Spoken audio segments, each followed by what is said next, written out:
Selamat pagi Bapak Ibu semua. Terima kasih pada hari ini sudah datang di Power Fokus Pagi Selasa tanggal 8 Agustus tahun 2017.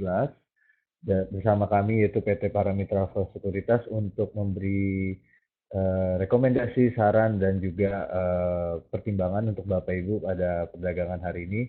Dan kita sebelum akan masuk situ kita akan review terlebih dahulu pada perdagangan kemarin hari Senin.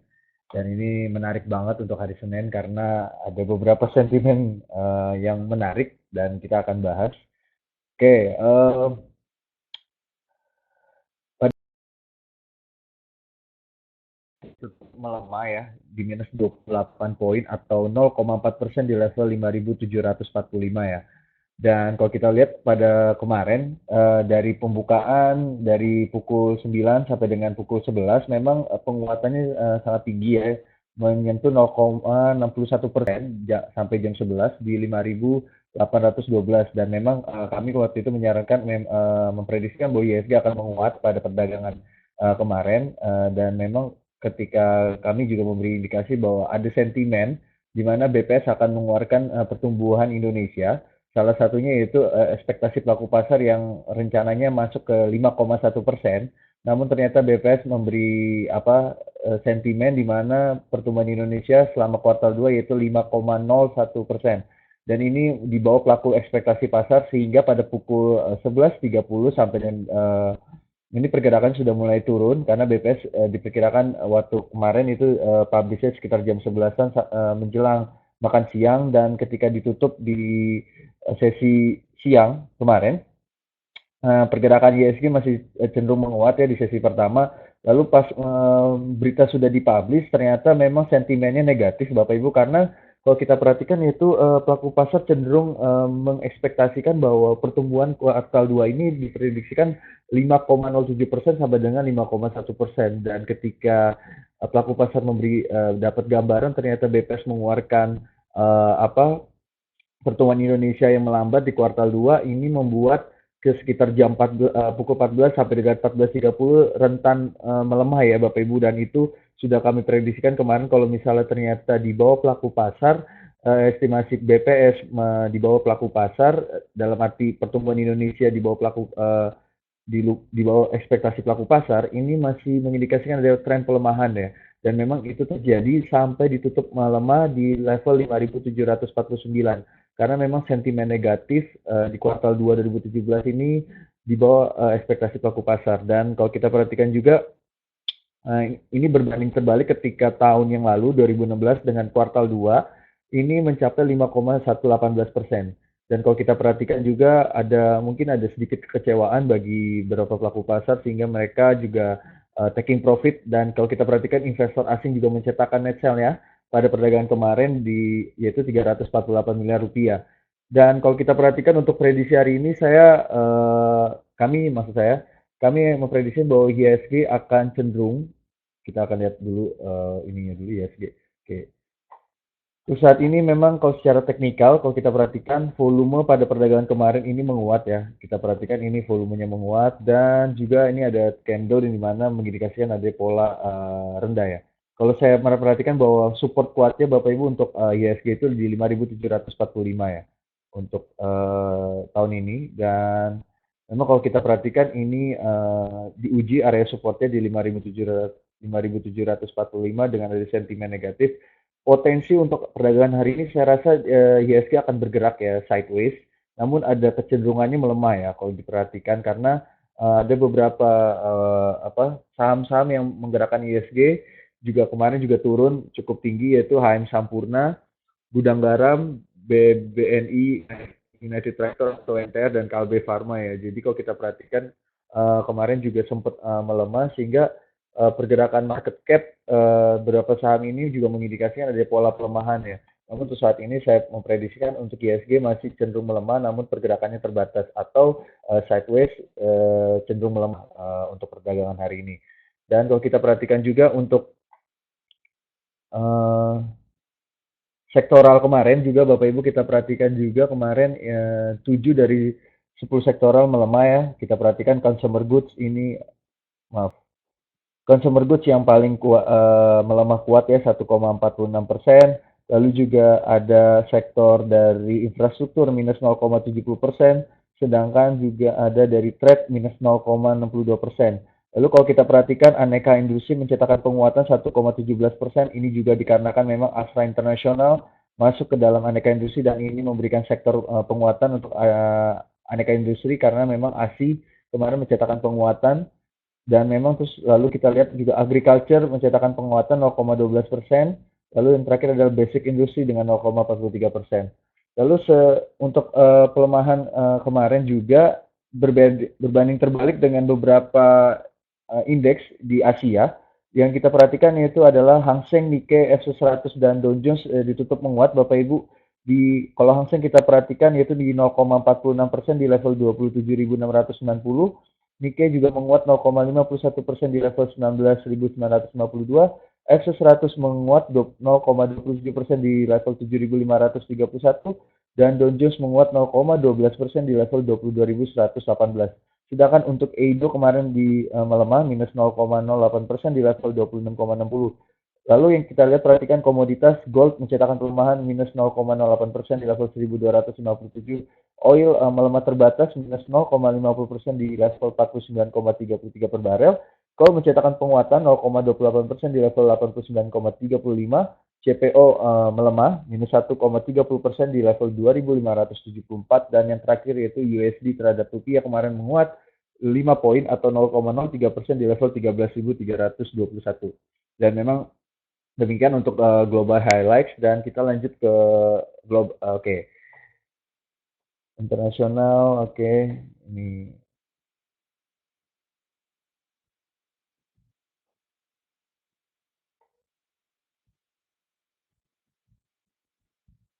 oke, sebentar Bapak Ibu. Ini ada salah.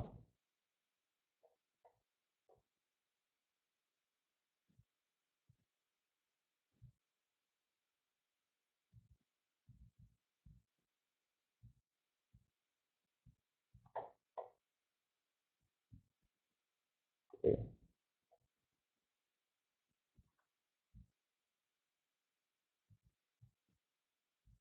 Oke, berita dari Global Highlights salah satu kita perhatikan yaitu National Macroeconomy, BI optimis ekonomi kuartal 3 dan 4 pulih. Memang kalau kita perhatikan pertumbuhan ekonomi Indonesia di kuartal 2 tahun ini melemah sebesar 5,01% year on year dan Gubernur Bank Indonesia Agus Dewi Martowardoyo mengatakan pertumbuhan tersebut melemah karena ada kecenderungan pergeseran ke kuartal 3 dan kuartal 4. Dan Agus bilang hal tersebut tak lepas dari adanya koreksi harga komoditas andalan ekspor Indonesia. Juga kita perhatikan hari ini bisa tercermin dari hasil BPS yang mencatatkan harga ICP Indonesia Crude Price yang turun 8,35%, kemudian batu bara turun 1,87% dan palm oil turun 9,84%.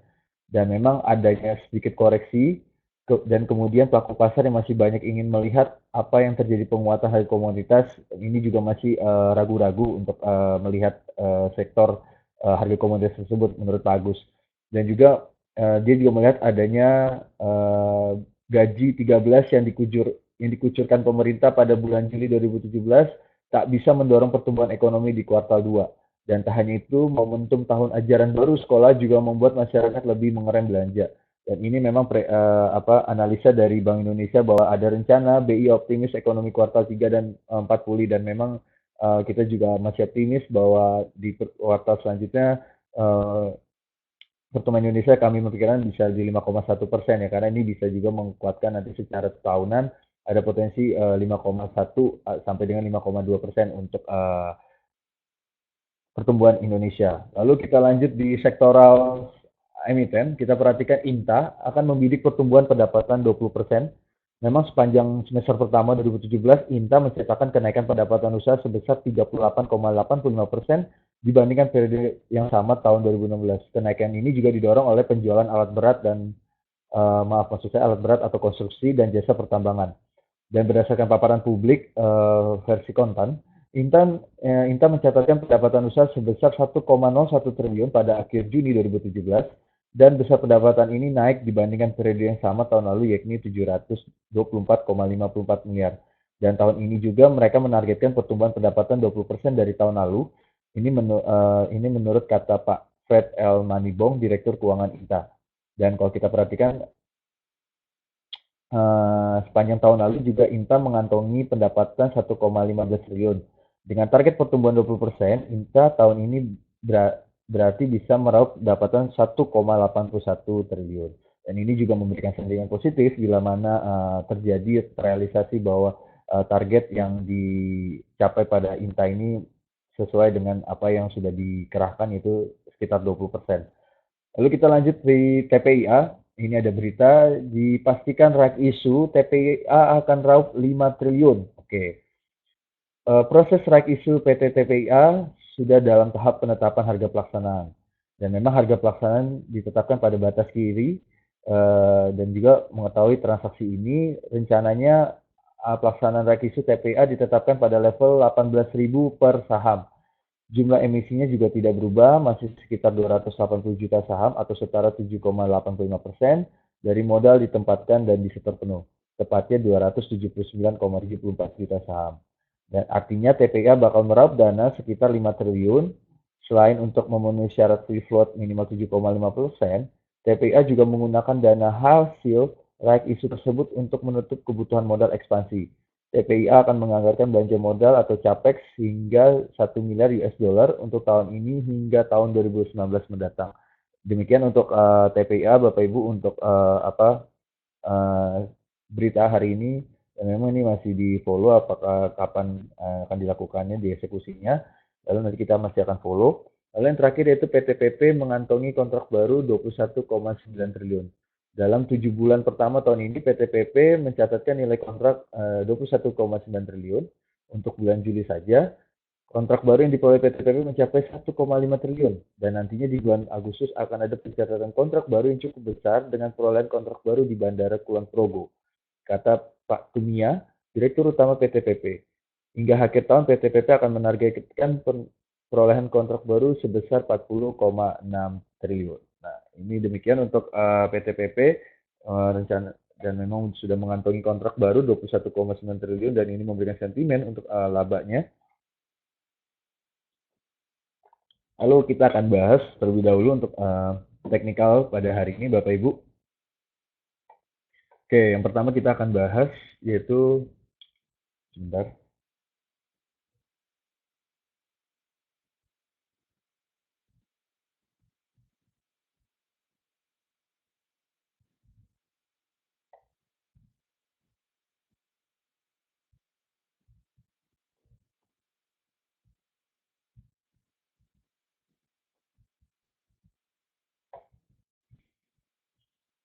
Selamat pagi Pak Kevin, sudah datang hari ini. Terima kasih Pak Kevin.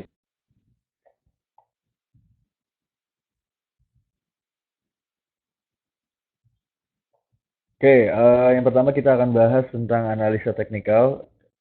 Dan untuk pagi hari ini,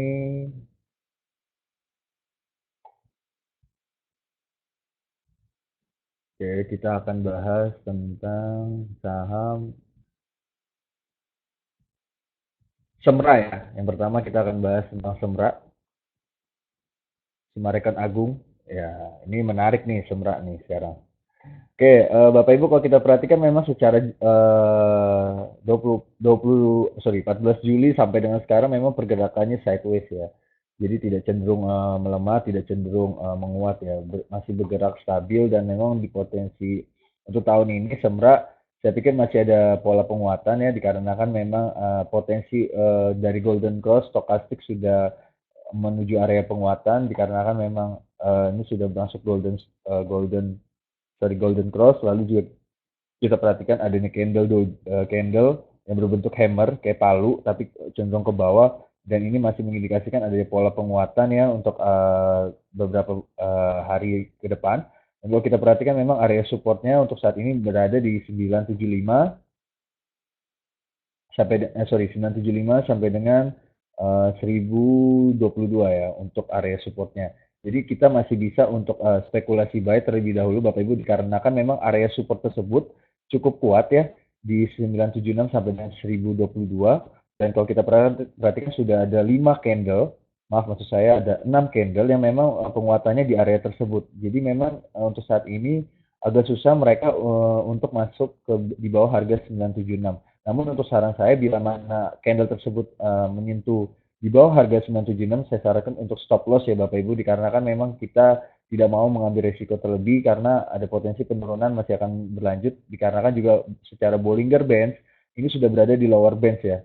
Lower bands jadi masih mengindikasikan adanya pola tren pelemahan. Namun untuk saat ini dengan adanya dia kuat di area support 976 sampai dengan 1022, ini potensi sangat bagus ya karena sudah 6 candle dalam arti sudah 6 hari pergerakannya di situ, jadi mengindikasikan pola penguatan untuk area support, dan itu juga terlihat dari indikator stokastik yang masih di bawah zona overbought yang masih mengindikasikan ada pola penguatan ya untuk potensi kedepannya. Jadi untuk saat ini saya rasa bahwa kita bisa spekulasi buy terlebih dahulu Bapak Ibu di area 976 sampai dengan 1022 dengan target resisten itu berada di area 1206 ya. Untuk ya 1200 1205 ya untuk target resistennya. Jadi untuk saat ini kita bisa spekulasi buy untuk SMRA ya. Lalu kita lanjut juga yang kedua kita akan bahas tentang Inco. Oke, untuk Inco kemarin juga ada rekomendasi. Nah, ini menarik juga Bapak Ibu sudah dari 19 Juni sampai dengan 11 Juli potensi Inco memang sudah di bottom ya area support, dan memang kalau saran saya lebih menarik di momen ini saya mendingan taking profit terlebih dahulu Bapak Ibu. Jadi untuk Bapak Ibu yang belum punya barang, saya sarankan untuk tidak masuk dulu karena ada potensi ini pembalikan arah atau swing ke bawah ya. Secara tren memang kalau kita perhatikan ya dengan Bollinger Bands, ini sudah di upper bands ya. Upper bands ini masih saya sarankan untuk jangan masuk ya untuk Inco karena kalau kita masuk ini ada potensi nanti sangat sayang ketika harga nanti cenderung melemah namun harga kita sudah masuk di tertinggi ya di area resistennya itu 2000, maaf maksud saya 2500 ya. Jadi kalau saya pikir ini jangan masuk, malah kita tahan aja untuk Inco. Dan untuk saat ini bagi yang sudah direkomendasi kemarin Inco, saya rasa ini lebih bijak untuk taking profit terlebih dahulu Bapak Ibu. Karena kalau misalnya ini nanti turun, ini ada potensi keuntungannya terbatas ya dalam arti memang sudah untung tapi jadi keuntungannya nggak sesuai sama targetnya tuh resistennya di 2500. Jadi saran saya untuk saat ini Inco posisinya sangat menarik untuk taking terlebih dahulu dan nanti kita akan lihat apakah area supportnya ini ketembus apa enggak ya untuk perdagangan hari ini. Jadi kalau saya lihat di 2368 sampai dengan 2426 ini area supportnya ini kita perhatikan nanti apakah masih kuat berapa hari. Kalau misalnya kuat beberapa hari, kita bisa ambil spekulasi buy di area tersebut. Namun kalau misalnya jebol area supportnya, saya sarankan untuk hold untuk mencari bottomnya dulu, Bapak Ibu. Jadi kisaran karena karakter Inco ini terlihat agak mudah secara teknikal karena kalau dia kuat di support, biasanya dia akan cenderung akan menunggu waktu timing untuk dia akan keluar dari area support tersebut. Dan kalau kita perhatikan area support paling bawah ini ada buktinya di 1845 sampai dengan 1980 ini area supportnya kuat ya. Ini kalau kita perhatikan dari bulan 9 Mei, maaf maksud saya 10 Mei sampai dengan 11 Juli ya. Ini area supportnya cukup kuat. Jadi kalau kita perhatikan secara karakter teknikal ini masih indikasi adanya pola untuk apa kita bisa spekulasi buy. Namun kalau untuk di momen ini saya sarankan untuk taking profit terlebih dahulu. Dan kalau kita perhatikan juga ini kan ini masih belum belum ada koreksi ya dalam arti kalau memang secara indikator zona stokastik ini sudah berada di zona overbought yang ada potensi adanya penurunan. Namun kita tidak lihat secara perdagangan volume pada hari ini ya. Jadi kalau saran saya untuk taking profit terlebih dahulu itu lebih bijaksana Bapak Ibu untuk Inco. Lalu lanjut yang terakhir kita akan bahas tentang Trump. Oke, untuk Trump ini menarik ya karena memang kalau kita perhatikan dari 10 Maret sampai dengan 7 Juli, maaf 5 Juli ini potensi kemarin maaf 4 Juli ini masih potensi penurunan ya. Untuk Trump saya sarankan untuk bagi trader ya karena memang fluktuatifnya cukup tinggi untuk Trump. Lalu kalau kita mau masuk kita bisa area supportnya untuk saat ini kita hold terlebih dahulu Bapak Ibu karena ini masih ada pergerakan swing ke bawah dulu ya. Dan kita bisa ngantri di 198 sampai dengan 102 ya untuk Trump ya. Jadi untuk saat ini bila mana belum menyentuh harga 98 dan 102, saya sarankan untuk jangan masuk dulu, tunggu berapa hari karena kalau kita perhatikan masih ada potensi area 98 dan 102 bisa masuk. Namun kalau misalnya nanti di bawah 98 saya sarankan untuk cut loss saja terlebih dahulu Bapak Ibu karena bisa potensi di area support di 82 ya untuk Trump. Ini untuk trader, namun untuk jangka panjang saya sarankan untuk support bisa di 82 ya untuk bila mana Trump bisa tertembus di 98 ini masih area support di 82 ini menarik untuk kita main jangka panjang. Namun untuk trader karena bisa switch ke kanan dan ke kiri dalam arti sahamnya, saya sarankan di bawah 98 kita bisa cut loss lalu punya potensi di 98 sampai dengan 102 dan dengan target terendah itu di 100. Oke. Target resisten kita bisa ambil di 113 sampai dengan 117 ya untuk Trump. Karena memang kalau kita perhatikan secara Bollinger Bands ini sudah berada di upper bands dan juga stokastik ini belum ada sinyal untuk penurunan namun ada potensi kalau misal perdagangan hari ini dia turun, ini ada potensi dia akan cross ke bawah ya. Bisa jadi dead cross. Namun kalau kita perhatikan nah, ini pergerakannya sudah uptrend ya secara short term ya. Namun ini belum tahu kita punya potensi sampai di mana resistennya. Namun untuk saat ini supportnya di 98 sampai dengan 102 dengan target resisten 112 sampai dengan 117. Demikian untuk Trump.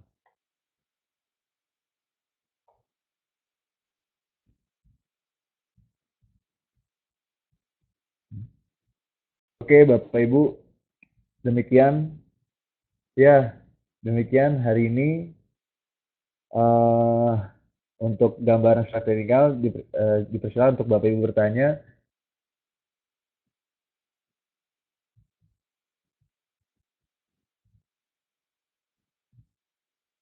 Halo Pak Kevin.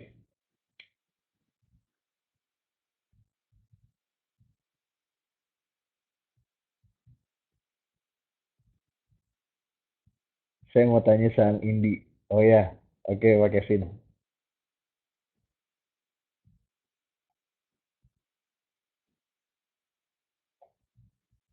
Eh, untuk Indi ya. Oke, untuk Indi memang sekarang tuh sudah di harga 865 ya, Bapak. Dan saya saranin untuk ada di resisten kuatnya tuh 952 sampai dengan 902 ya, untuk resistennya kuatnya. Nah, untuk saat ini kalau saya memberi saran, untuk saat ini kita perhatikan juga, sorry.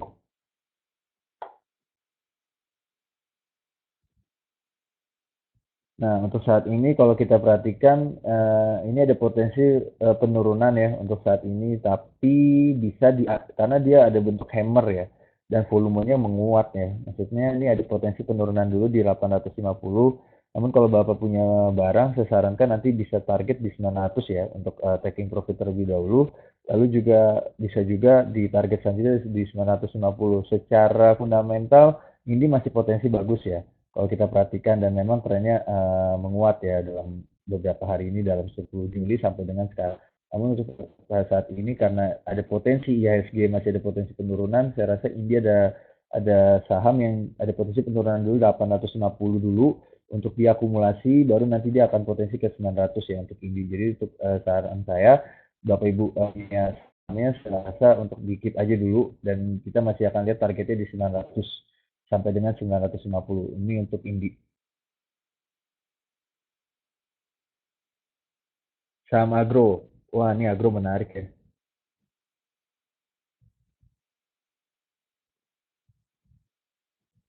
Iya, pakai Sinjuido. Sama-sama. Agro ya. Ya, ya. Oke, untuk agro ini saya sarankan hold aja nih Bapak Ibu. Untuk agro. Ini menarik ya karena eh ini sudah ada candle yang kayak bullish harami ya, ada potensi. Jadi untuk saat ini saya sarankan untuk kita bisa spekulasi buy kalau belum ada barangnya. Dengan target resisten tuh di 600. Oke, target resisten itu di kuatnya di 650 ya untuk agro ya. Namun untuk short term saya rasa di 580 sampai dengan 600 ini potensi untuk kita bisa taking ya. taking profit terlebih dahulu ya, karena memang ada potensi dia akan swing ke bawah dulu untuk swing ke bawah untuk potensi untuk akumulasi dulu, lalu kita perhatikan nanti target selanjutnya di 650.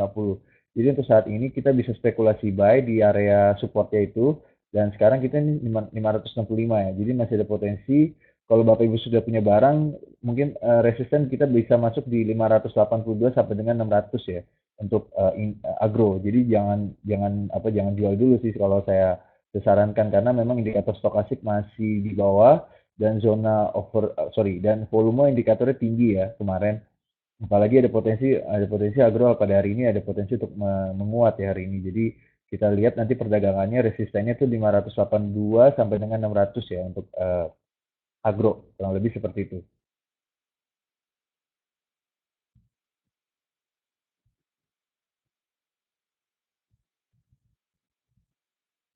Ya, sama-sama.